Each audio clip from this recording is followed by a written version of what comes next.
Present ചെയ്യാൻ പോകുന്ന topics ഫിസിക്സിൽ നിന്നാണ്. ഫിസിക്സിലെ 5ാമത്തെ ചാപ്റ്ററായ ലോസ് ഓഫ് മോഷൻ ആണ് ഞാൻ ഇവിടെ പ്രസന്റ് ചെയ്യാൻ പോകുന്നത്. അത് കംപ്ലീറ്റ് ആയിട്ടല്ല, കുറച്ച് മാത്രം. അതിന്റെ 3 ലോസും അതേപ്പറ്റി വരുന്ന കുറച്ച് കാര്യങ്ങൾ മാത്രമാണ് ഞാൻ ഇത് പ്രസന്റ് ചെയ്യാൻ പോകുന്നത്. ആദ്യമായിട്ട് ഇതിനു മുമ്പ് നമ്മൾ 4 ചാപ്റ്റർ പഠിച്ചു. അതിൽ മെയിൻ ആയിട്ട് വന്നത് എന്താ, മോഷൻ എന്താണെന്ന്, മോഷൻ ഏതൊക്കെ പാത്തിലൂടെയാണ് മോഷൻ പോകുന്നത്. പക്ഷെ ഒരു മോഷൻ നടക്കണമെങ്കിൽ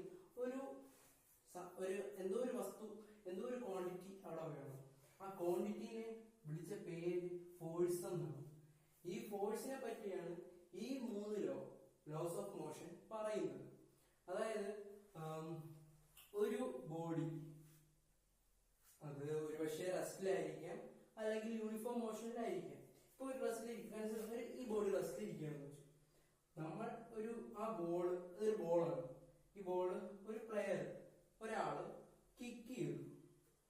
അപ്പൊ എന്താ, ഒരു എക്സ്റ്റേണൽ സോഴ്സ് ആക്ട് ചെയ്തു. അതിനെയാണ് വിളിച്ചത് ഫോഴ്സ് എന്ന്, ഇല്ലേ? അപ്പോഴത്തേക്കും ഈ ബോഡി ഇവിടെ നിന്ന് അനക്കാൻ വേണ്ടിയിട്ട് ഒരു ഫോഴ്സ് കൊടുത്തു. അല്ലെങ്കിൽ പോട്ടെ, ഈ ബോഡി ഒരു v വെലോസിറ്റിയിൽ മൂവ് ചെയ്യുന്നതാണ്. അങ്ങനെയാണെങ്കിൽ ഈ ബോഡിയെ പിടിച്ചു നിർത്താൻ വേണ്ടിയിട്ട് ഇതിലൊരു ഫോഴ്സ് കൊടുത്തു, ഇല്ലേ? ഇത് രണ്ടും കോണ്ടാക്ട് ഫോഴ്സുകളാണ്.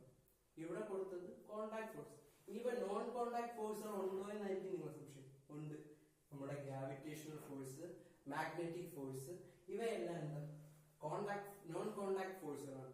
അത് സർട്ടൻ ഡിസ്റ്റൻസിൽ ഇരുന്നാൽ കൂടി ഈ ബോഡിനെ ആക്ട് ചെയ്തുകൊണ്ടിരിക്കും, ഇല്ലേ? നമ്മൾ ഇവിടെ നിൽക്കാൻ കാരണം എന്താ, ഇവിടെ ഈ ഭൂമിയിൽ നിൽക്കാൻ കാരണം എന്താ, നമ്മളെ ഗ്രാവിറ്റേഷണൽ പുള്ള് കാരണമാണ്. ഈ എർത്തിന്റെ ഗ്രാവിറ്റേഷണൽ പുള്ള് കാരണമാണ് നമ്മൾ ഈ സർഫസിൽ നിൽക്കാൻ കാരണം.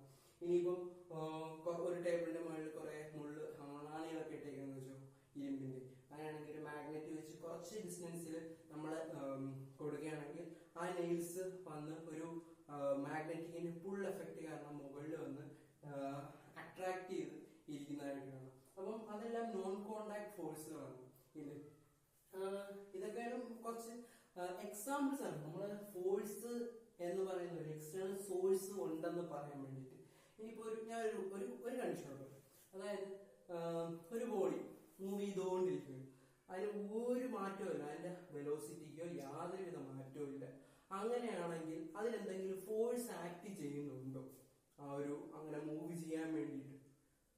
എന്താ നിങ്ങളുടെ ഒരു കാഴ്ചപ്പാട്? അതായത് ഒരു ബോഡി മൂവ് ചെയ്യണമെങ്കിൽ എക്സ്റ്റേണൽ ഫോഴ്സ് വേണം. ഞാൻ പറയും, ഒരു എക്സ്റ്റേണൽ ഫോഴ്സ് വേണം. കാരണം എന്ന് വെച്ചാൽ ഒരു എക്സാമ്പിളൂടെ ഞാൻ പറഞ്ഞത്. അതായത് ഒരു ടോയ് കാർ, അതായത് നമ്മള് ഒരു കീ കൊടുത്തു വിടുന്ന ഒരു ടെൻഷൻ കൊടുത്ത് നമ്മൾ ഒരു സ്ട്രിങ് കറക്കി നമ്മൾ വെച്ചതിന് ശേഷം തറയിലോട്ട് വെക്കുമ്പോഴത്തേക്കും, ഗ്രൗണ്ടിൽ വെക്കുമ്പോഴത്തേക്കും എന്താ, അത് മൂവ് ചെയ്ത് പോകുന്നു. പക്ഷെ കുറച്ചു നേരം കഴിയുമ്പോഴത്തേക്കും അതിന്റെ സ്പീഡ് കുറഞ്ഞ് പയ്യെ നിൽക്കാൻ പോകുന്നു. കാരണം എന്താ, ഒരു റിട്ടാർഡേഷൻ അവിടെ സംഭവിക്കുന്നു. അതായത് ഒരു നെഗറ്റീവ് ആക്സലറേഷൻ, എന്തോ അതിനെ പിടിച്ചു വലിക്കുന്നു, ഇത്രേ ഉള്ളൂ. അതെന്താ, അവിടെ ഉള്ള ഫ്രിക്ഷണൽ ഫോഴ്സ്. അതായത് ആ ഫ്രിക്ഷണൽ ഫോഴ്സിന് എതിരെയായിട്ട് നമ്മൾ ആദ്യം കൊടുത്ത ഫോഴ്സ് ആണ് അതിനെ അങ്ങ് വരെ എത്തിച്ചത്. അപ്പൊ നമ്മൾ കണ്ടിന്യൂസ് ആയിട്ട് ഒരു ഫോഴ്സ് കൊടുക്കുകയാണെങ്കിൽ, എപ്പോഴും ഒരു ടെൻഷൻ നമ്മൾ അപ്ലൈ ചെയ്തുകൊണ്ടിരിക്കുകയാണെങ്കിൽ അത് എത്ര ദൂരം പോകുന്നോ അത് സെയിം വെലോസിറ്റിയിൽ സ്പീഡിൽ പൊക്കോണ്ടിരിക്കും. പക്ഷെ ഇവിടെ സംഭവിച്ചത് എന്താ, ഒരു റിട്ടാർഡേഷൻ സംഭവിച്ചു. അപ്പം ഒരു യൂണിഫോം മോഷൻ നടക്കണമെങ്കിൽ അതിൽ എക്സ്റ്റേണൽ ഒരു ആപ്ലിക്കേഷൻ ഓഫ് ഫോഴ്സ് ഏത് സമയവും ഉണ്ടാകും എന്ന് അരിസ്റ്റോട്ടില് പറഞ്ഞു. പക്ഷെ അതിലെന്തൊക്കെയോ പ്രശ്നങ്ങൾ ഉണ്ടായിരുന്നു. പക്ഷെ അരിസ്റ്റോട്ടിൽ പറഞ്ഞ കാര്യം, അതിൽ നിന്നാണ് ന്യൂട്ടന്റെ ഈ 3 ലോയും ഉത്ഭവിച്ചിരുന്നത്. അതിൽ നിന്ന് കുറെ മാറ്റങ്ങൾ വരുത്തിയാണ്, മാറ്റം വന്നതിന് ശേഷമാണ് ഇതെല്ലാം ഇവിടെ കൊണ്ടുവന്നത്. ഇനി നമ്മൾ ലോസ് ഓഫ് മോഷനിലൂടെ കടക്കുമ്പോഴത്തേക്കും ഇനർഷ്യ എന്ന് പറയുന്ന ഒരു വാക്ക് കണ്ടിവിടെ, ഇല്ലേ? ഇത് പറഞ്ഞത് ഗലീലിയോ ആണ്. ഗലീലിയോ എന്താണ് പറഞ്ഞതെന്ന് വെച്ചാൽ, ഇപ്പൊ ഒരു ബോഡി, ഈ ബോഡി അതിനെന്താ ഒരു മാസം ഉണ്ടല്ലേ, മാസം ഉണ്ടെങ്കിൽ അതിന് താഴോട്ടൊരു വെയിറ്റും ഉണ്ട്, അതിനൊരു റിയാക്ഷനും ഉണ്ട്. അതിന് പോട്ടെ, ഈ ഗ്രൗണ്ടിലൂടെ ഇതൊരു v വെലോസിറ്റിയിൽ മൂവ് ചെയ്തുകൊണ്ടിരിക്കുന്നു വെച്ചു. അങ്ങനെയാണെങ്കിൽ അതിന് ഓപ്പോസിറ്റ് ആയിട്ട് എന്താ, ഒരു ഫ്രിക്ഷണൽ ഫോഴ്സ് കൂടെ കാണും, ഇല്ലേ? അതായത് ഇത് യൂണിഫോം വെലോസിറ്റിയിൽ മൂവ് ചെയ്യണം. അല്ലെങ്കിൽ ഇത് റെസ്റ്റിലിരിക്കുന്ന ബോഡിയാണെന്ന് സങ്കല്പിക്കും. ഈ ഒരു ഭാഗം റെസ്റ്റ്, ഇത് രണ്ടുകൂടെ വരുന്നത് യൂണിഫോം മോഷനിലും ആണെന്ന് നോക്കാം. അപ്പോഴത്തേക്കും എന്താ, ഇവിടത്തെ നെറ്റ് ഫോഴ്സുകൾ 0 ആണ്. നെറ്റ് ഫോഴ്സുകൾ 0 ആണെങ്കിൽ എന്താ, ഇനർഷ്യയാണ്. അതായത് ഈ ബോഡി റെസ്റ്റിൽ തന്നെ ഇരിക്കാൻ ശ്രമിക്കും. നെറ്റ് ഫോഴ്സ് 0 ആണെങ്കിൽ. ഇപ്പൊ ഈ ബോഡി യൂണിഫോം മോഷനിലാണെങ്കിൽ യൂണിഫോം മോഷനിൽ തന്നെ ഇരിക്കാൻ ശ്രമിക്കും. അതാണ് ഇനർഷ്യ എന്ന വാക്കുകൊണ്ട് സൂചിപ്പിക്കുന്നത്. ജഡത്വം, എന്താണോ ചെയ്തുകൊണ്ടിരിക്കുന്നത് അതിൽ തന്നെ തുടരാൻ ആഗ്രഹിക്കുന്നു. ഇത്രയേ ഉള്ളൂ ഇനർഷ്യ എന്ന് സൂചിപ്പിക്കുന്നത്. അപ്പോഴത്തേക്കും ആ ഒരു കാര്യം ന്യൂട്ടൺ വന്നപ്പോഴത്തേക്കും ആ ഒരു ലോ ആയിട്ട് തന്നെ ഇറങ്ങുന്നു. എന്താ, ഫസ്റ്റ് ലോ എന്താ പറയുന്നത്?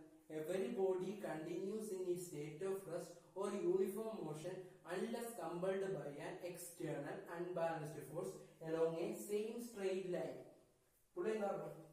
ഒരു എവരി ബോഡി എന്ന് പറഞ്ഞത്, നമുക്ക് ഒരു ബോഡി എടുക്കാം. ഈ ബോഡിയാണ് ആ ബോഡി. അത് റെസ്റ്റിലോ ആയിരിക്കാം യൂണിഫോം മോഷനിലോ ആയിരിക്കാം. പക്ഷെ നമ്മൾ ഒരു എക്സ്റ്റേണൽ അൺബാലൻസ്ഡ് ഫോഴ്സ് കൊടുക്കുകയാണെങ്കിൽ അത് അതിൽ നിന്ന് മാറും. ഇല്ലേ? കണ്ടിന്യൂസ് ആണ്. അതുവരെ കൊടുക്കുന്നത് വരെ അതേ റെസ്റ്റിൽ അല്ലെങ്കിൽ യൂണിഫോം മോഷനിൽ തന്നെ ഇരിക്കും.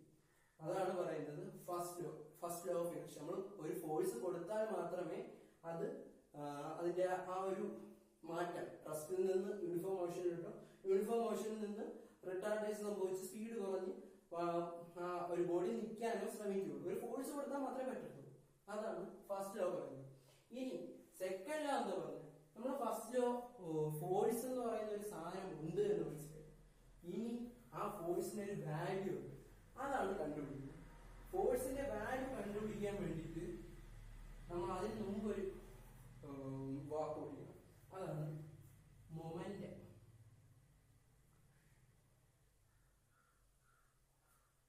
Momentum P equal to mass into velocity.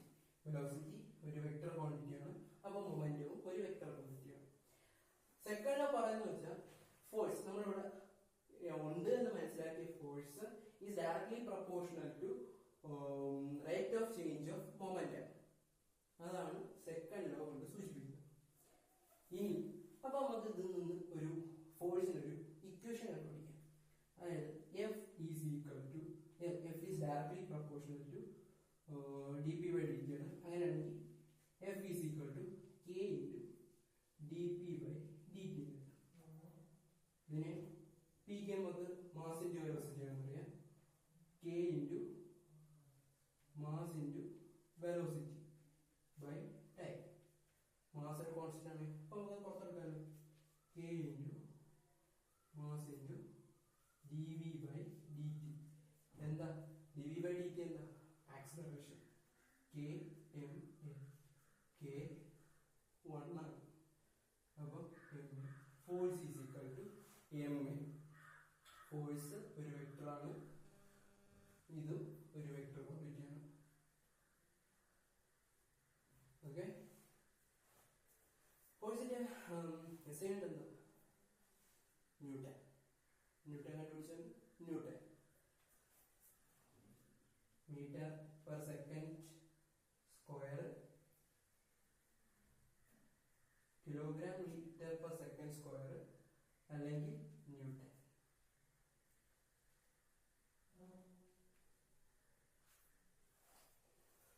ഇനി അപ്പൊ നമ്മള് സെക്കൻഡ് ലോ കഴിഞ്ഞു. ഇനി എന്താ തേർഡ് ലോ? അതായത് ഫോഴ്സുകളൊക്കെ ഉണ്ട്, പക്ഷെ ഒരു പ്രശ്നമുണ്ട്. ഈ ഫോഴ്സ് ഒരിക്കലും ഒറ്റയ്ക്ക് സംഭവിക്കത്തില്ല, അതിനൊരു കൂട്ടാളി വേണം. അതായത് രണ്ട് ബോഡിയുടെ ഇന്ററാക്ഷൻ കാരണമാണ് ഫോഴ്സ് സംഭവിക്കുന്നത്. അതായത് ഒരു ആക്ഷൻ ഉണ്ടെങ്കിൽ അതിന് ഒരു റിയാക്ഷൻ കാണും. അതെപ്പോഴും ഈക്വൽ ആൻഡ് ഓപ്പോസിറ്റ് ആയിരിക്കും.